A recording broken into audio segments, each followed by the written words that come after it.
Mr. President.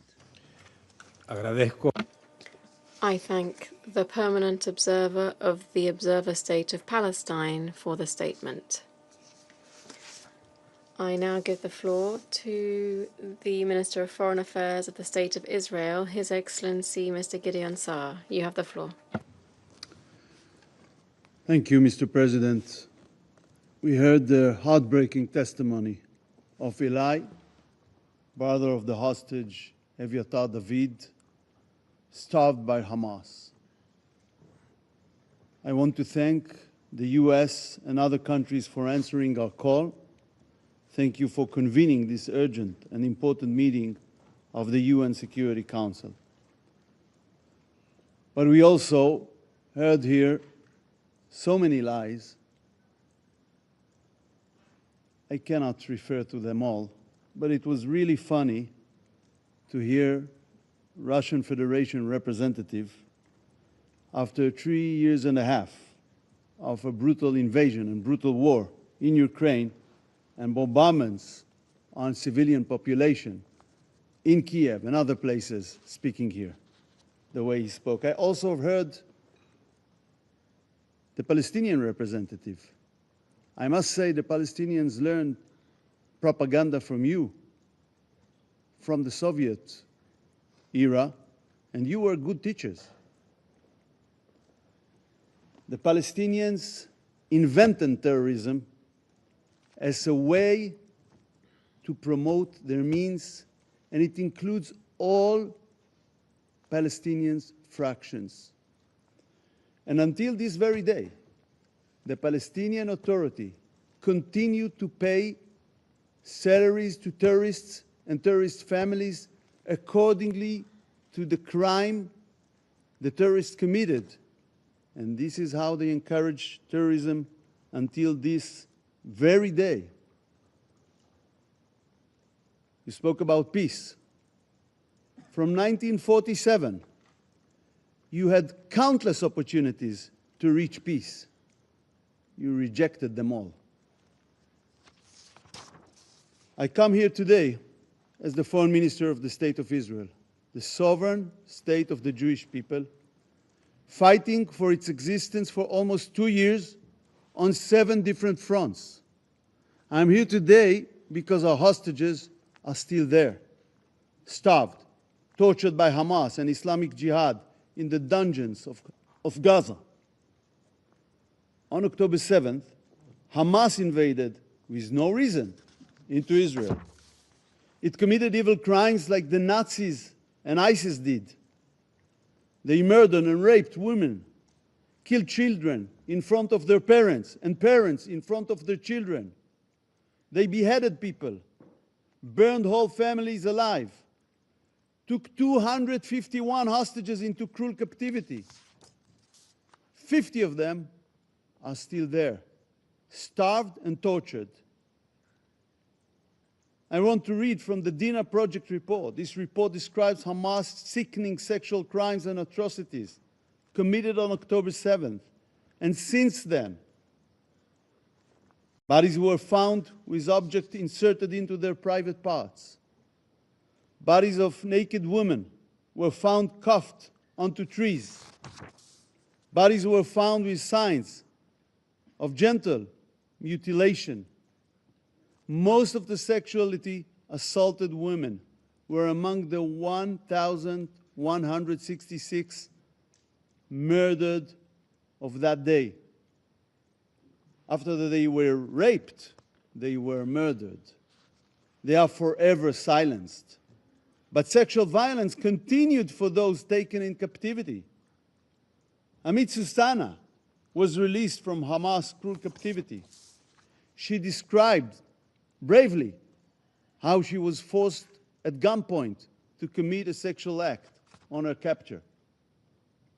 This is the pure evil that Israel faces. Hamas crimes are still ongoing.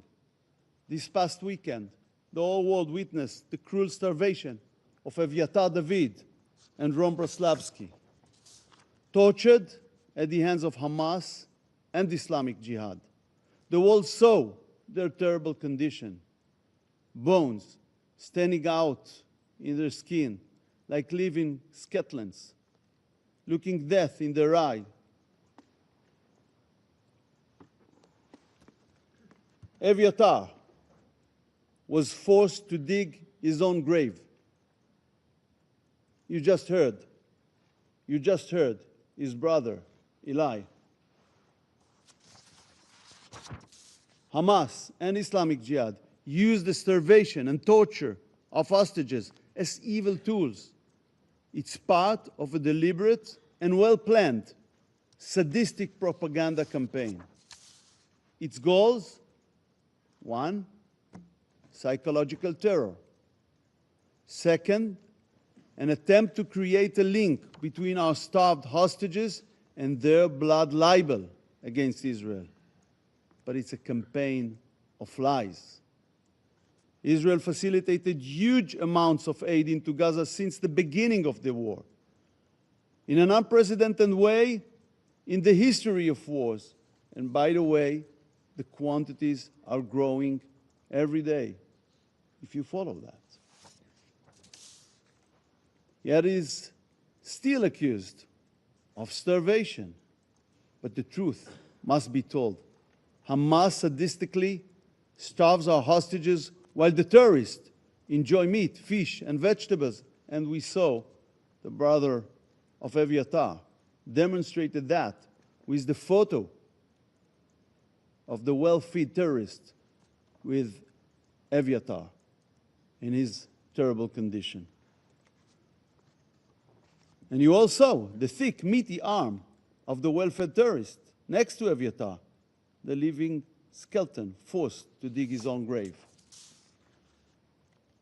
We facilitating huge amounts of aid into Gaza.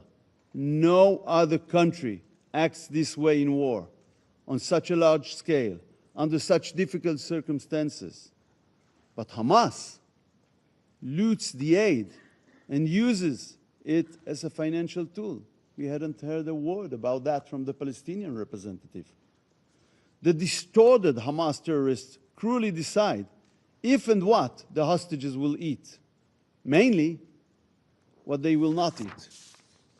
Aviatar spoke of entire days when he did not eat at all. Our sick and starved hostages still have not seen representatives of the Red Cross until today, despite this being explicitly agreed upon in the hostage deal in November 2023. The medicine they desperately need to survive has not reached them. While the terrorists, the murderers being held in Israeli prisons, receive medical care and nutrition, Hamas and Islamic Jihad torture our hostages. Terror states and organizations kidnapping civilians is not just our problem. But Hamas did it on a huge scale on October 7th. These terror states and organizations do so in order to ensure their own survival and interests. Terrorists inhumanely kidnap innocent civilians as tools to achieve their goals. In the case of Hamas, they try to force upon us their conditions remaining in power in Gaza. And don't illude yourself. They don't care that someone else will take responsibility on civilian issues, taking care of the ruins they left behind in Gaza. They want to stay the strongest military force to continue their war against Israel and its civilians. This dangerous phenomenon could happen tomorrow anywhere in the world. The world must put an end to the kidnapping of civilians. The international community must take it not worthwhile for the terrorists. Today it's Israel, tomorrow it's you. The world has been turned upside down. While Hamas runs its propaganda machine, a huge part of the international media is both ignoring the truth and buying its lies. I read the New York Times the day after Hamas released the distorted video of Aviatar David. I looked, but could not find Aviatar on the front page. And then I couldn't find his picture in all of the paper. I call on the international media. Put Aviatar and Rome front and center. Is this not newsworthy? We are witnessing an upside-down world. We are witnessing the twisted anti-Israeli agenda of so much of the global media. They shift the responsibility from the kidnappers and rapists to the attacked country. They shift the blame from terrorists to the victims. Instead of standing by Israel, we are blaming the victims of an attack from 7 different fronts. And I ask here at the United Nations Security Council, do you know what Secretary General Guterres tweeted after the horrible images of Aviatar and Rome were released? Not a word. Deafening silence. Yet we all see his endless and obsessive tweets against Israel, time and again. Ladies and gentlemen, what we are witnessing today is the rise of psychotic anti-Semitism around the world, flamed by modern blood libels like darkest days in history. Jews are hunted around the world simply because they are Jews. In Melbourne, in Amsterdam, in Paris. But it is not the only war on earth, but it's the only case. People are being hunted everywhere because of their nationality. Do you know of another nation fighting for its life and suffering around the world from hostility and violence? We are living in an upside-down world, a world in which Israel is put on a bench of the accused while it fights for its survival. There is a name for it. It's called antisemitism. 80 years after the end of the Holocaust, antisemitism is having its golden age once again. There are countries that acted, even in this building, to pressure Israel instead of Hamas during sensitive days in the negotiations. They directly contributed to the assassination of the chances to reach a hostage deal and ceasefire. They prolonged this war. This is what they did. So now let us ask the simplest questions. Who initiated the war on October 7th? Who is responsible for its continuation, for the endless suffering? There is only one clear answer: Hamas. Hamas invaded Israel and committed the October 7 atrocities. Hamas still refuses to release the starving hostages from its dungeons. Hamas still refuses to lay down its arms. The call on Hamas to release our hostages must be front and center on the world stage. It must not stop until they are all come home. Mr. President, we call for the immediate and unconditional release of our hostages. We call on the UN Security Council to finally condemn Hamas for its evil crimes, to hold it responsible, and to demand the immediate release of all our hostages. Thank you. Agradezco. I thank His Excellency.